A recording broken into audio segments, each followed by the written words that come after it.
Okay, Ashley, thank you. Now to ITMate and an infuriating story on Veterans Day. Hamilton County says hundreds of veterans there did not get the benefits they deserved. And a new lawsuit by the county blames it on someone hired to work for veterans who repeatedly failed to file paperwork to get the money. Our newest ITMate reporter, Cody Fisher, has the details. Cody.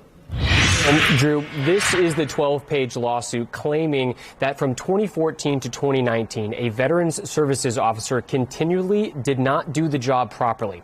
Now, both parties in the lawsuit are arguing over whose job it was to manage that employee, while thousands of veterans have been missing out on the checks they should have received.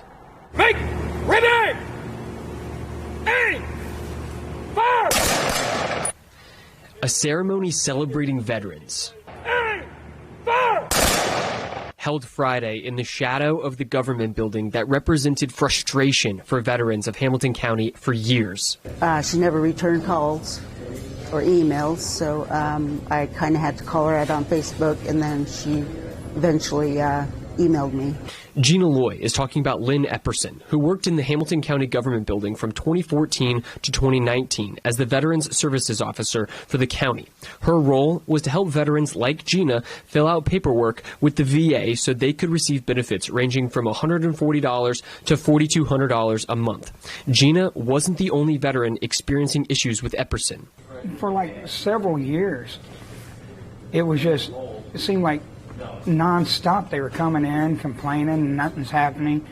She's lost my paperwork again. Rob Loy is Gina's husband and the commander of the VFW in Noblesville. He says the situation got so bad they took matters into their own hands. And we started diverting them to other VSOs like Tipton, Marion County. There were a lot of them to divert. This post alone, I would say at least 100.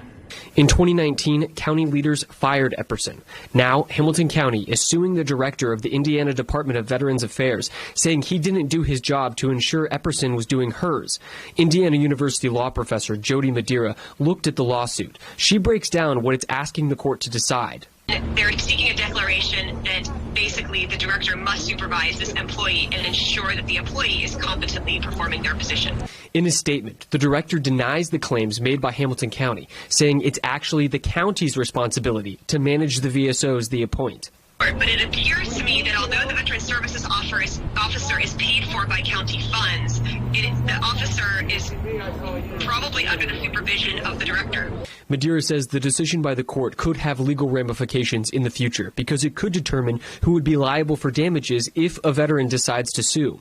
Back at the VFW in Noblesville, veterans are now being helped by a new county VSO who was appointed after Epperson was fired.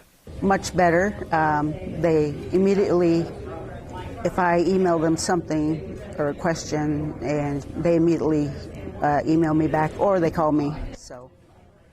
So it's a lot. Now, I reached out to Lynn Epperson by phone and email for a comment about what happened between 2014 and 2019 in her role as the Hamilton County VSO. She hasn't replied yet. Now, what about the veterans and their money? Now, it's still unclear if they can get back pay caused by the lapses in paperwork filing, and it's still unclear how much money we're actually talking about because we don't know the exact numbers of impacted veterans. Cody Fisher, ITMate.